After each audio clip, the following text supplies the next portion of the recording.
দেখুন আরো দৃষ্টান্ত দেখুন।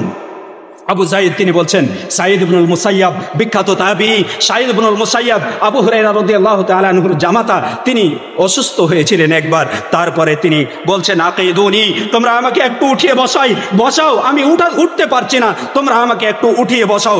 কারণ ফাইন্নী উআযিমু আন উহাদ্দিসা হাদিস রাসূলুল্লাহ সাল্লাল্লাহু আলাইহি ওয়াসাল্লাম ওয়া আনা মুত্তাজিউন, আমি শুয়ে শুয়ে আল্লাহ রাসূলের হাদিস বর্ণনা করাটা অপরাধী মনে করছি, আমি বড় পাপ মনে করছি, সুতরাং আমি শুয়ে হাদিস বর্ণনা করতে পারি না। এটি আল্লাহ রাসূল সাল্লাল্লাহু আলাইহি ওয়াসাল্লামের হাদিসের প্রতি ইহতিরাম, এটি আল্লাহ রাসূল সাল্লাল্লাহু আলাইহি ওয়াসাল্লামের হাদিসের প্রতি সম্মান প্রদর্শন। শুধু তাই কি, আরো দেখুন আল্লাহ রাসূল সাল্লাল্লাহু আলাইহি ওয়াসাল্লামের হাদিসের প্রতি কতটাই সম্মান দেখিয়েছেন আমাদের প্রখ্যাত ইমাম মালিক বিন আনাস রাদিয়াল্লাহু তাআলা আনহু। তিনি যখন হাদিসের তাদরিসের ক্ষেত্রে, হাদিস দার্স দেওয়ার ক্ষেত্রে বের হতেন, তখন তিনি আগে সুন্দর রূপে সালাতের ন্যায় উজু করতেন, তারপরে তিনি কি করতেন, তার সুঘ্রাণ ব্যবহার করতেন, উত্তম পোশাকগুলো পরিধান করতেন, এরপরে তিনি কি করতেন, তার চিরুনি করতেন, দাড়ি চুলগুলো চিরুনি করতেন, এরপরে হাদিস রিওয়ায়াত করতে, হাদিসের তাদরিসের কাজে বের হতেন। তাকে প্রশ্ন করা হলো, কেন এই কাজটি করছেন? তিনি বলছেন, ওয়াক্কিরু বিহি হাদিসা রাসূলিল্লাহি সাল্লাল্লাহু আলাইহি ওয়াসাল্লাম। হে তলাবাতুল ইলম, তোমরা শুনে রেখো, আল্লাহ আব্দুল মালিক বিন আনাস বলছেন, ওয়াক্কিরু বিহি হাদিসা রাসূলিল্লাহি সাল্লাল্লাহু আলাইহি ওয়াসাল্লাম, আমি এর দ্বারা আল্লাহ রাসূলের হাদিসকে সম্মান প্রদর্শন করছি, আমি আল্লাহ রাসূলের হাদিসের প্রতি সম্মান প্রদর্শনের জন্য এই ভূমিকা রেখেছি। সম্মানিত উপস্থিতি, এই রাসূলই ছিলেন, এই রাসূলের ব্যাপারে এই রাসূলই তিনি বলছেন, বুইস্তু ফিকুম মুআল্লিমা, আমি তোমাদের মাঝে শিক্ষক রূপে প্রেরিত হয়েছি, আমি তোমাদের মাঝে শিক্ষক রূপে প্রেরিত হয়েছি।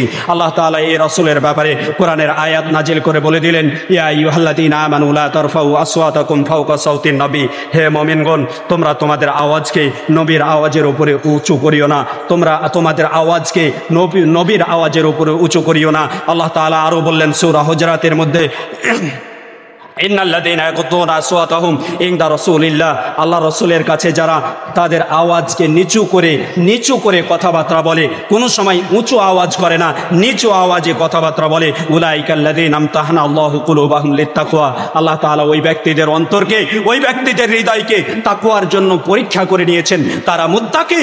সুতরাং এদের জন্য লাহুম মাগফিরাতুন ওয়া আজরুন আযীম, তাদের জন্য ক্ষমা এবং মহান পুরস্কার রয়েছে। হে প্রিয় ছাত্র ভাইয়েরা, হে আজকের উপস্থিত শ্রদ্ধাভাজন মুসাল্লিয়ান ইকরাম, সকলের উদ্দেশ্যেই আমরা বলতে চাচ্ছি, ইনিই হচ্ছেন শিক্ষক, যিনি পৃথিবীতে সর্বপ্রথম শিক্ষক রূপে প্রেরিত হয়েছিলেন। তিনি বলছেন, বুইস্তু ফিকুম মুআল্লিমা, আমি তোমাদের মাঝে শিক্ষক রূপে প্রেরিত হয়েছি, আমি তোমাদের মাঝে মুয়াইসসিরা হিসেবে প্রেরিত হয়েছি। শিক্ষক একজন, তার ক্ষেত্রে আল্লাহ আয়াত নাজিল করে বললেন, তোমরা তার আওয়াজের ওপর উঁচু আওয়াজ করিও না। আরও বললেন, যারা তার চাইতে নিচু আওয়াজে কথা বলে, তাদের অন্তরকে আল্লাহ তাআলা পরীক্ষা করে নিয়েছেন তাকওয়ার মাধ্যমে, তাদের অন্তরটা তাকওয়া দ্বারা ভরপুর, সুতরাং তাদের জন্য মহান পুরস্কার রয়েছে, এ কথা আল্লাহ তাআলা বললেন। অর্থাৎ এখানে আল্লাহ তাআলা শিক্ষকের মর্যাদা বুলন্দ করে দিলেন। একজন শিক্ষক যখন শিক্ষা দান করবে, তার থেকে একটি হারফও যদি আমি শিক্ষা করি, একটি শব্দও যদি শিক্ষা করি, তিনি হচ্ছেন আমার শিক্ষক, তিনি হচ্ছেন আমার শিক্ষক। তার সাথে কথা বলতে গেলে আমার কথার শালীনতা বজায় রেখে কথা বলতে হবে, কখনো আমার আওয়াজ দূরে উঁচু হতে পারে না আমার শিক্ষকের ওপরে।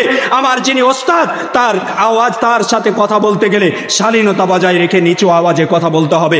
অনুরূপভাবে একজন ওস্তাদের ক্ষেত্রে আওয়াজ যেহেতু নিচু করতে হবে, তাহলে একজন ওস্তাদের ক্ষেত্রে কিভাবে আমার হাত উঠতে পারে, একজন ওস্তাদের গায়ে আজকে কিভাবে হাত উঠতে পারে? আমরা অত্যন্ত লজ্জিত, আমরা দুঃখিত, যারা আজকে আমাদেরকে গড়িয়ে তুলছে, যাদের মাধ্যমে আমরা আজকে পৃথিবীতে প্রতিষ্ঠিত হচ্ছি, তাদের ওপর আমরা হাত উঠাতে কুণ্ঠাবোধ করছি না। আজকে তার বাস্তব দৃষ্টান্ত সারা বাংলাদেশে অহরহ ঘটে যাচ্ছে। আজকে শিক্ষকদেরকে লাঞ্ছিত করে তার পদত্যাগ করার জন্য বাধ্য করা হচ্ছে। এটি কি একজন ছাত্রর নীতি? এটি কি আল্লাহ তাআলা শিক্ষা দিয়েছেন?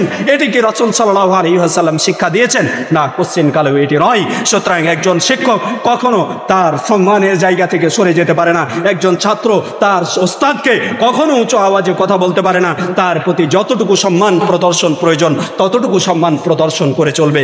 এজন্য আসুন, পরিশেষে আমরা এ কথাই বলতে চাচ্ছি, আল্লাহ তাআলার সাথে যে আদবগুলো রক্ষা করা প্রয়োজন, একজন আল্লাহ তাআলা রাসূল সাল্লাল্লাহু আলাইহি ওয়াসাল্লামের সাথে যে আদবগুলো রক্ষা করে চলা প্রয়োজন, রাসূল সাল্লাল্লাহু আলাইহি ওয়াসাল্লামের সাথে যে শিষ্টাচারগুলো রক্ষা করা প্রয়োজন, তার সুন্নাতের সাথে যে শিষ্টাচারগুলো রক্ষা করে চলা প্রয়োজন, সেগুলো রক্ষা করে চলার চেষ্টা করি। এবং বিশেষ করে আমাদের শিক্ষক মহল যারা রয়েছেন, আসাতিদা যারা রয়েছেন, তাদের সাথে আমাদের আচরণগুলো, আমাদের আদবগুলো পরিপূর্ণ রক্ষা করে চলি। আল্লাহ তাআলা আমাদের তৌফিক দান করুন। আল্লাহ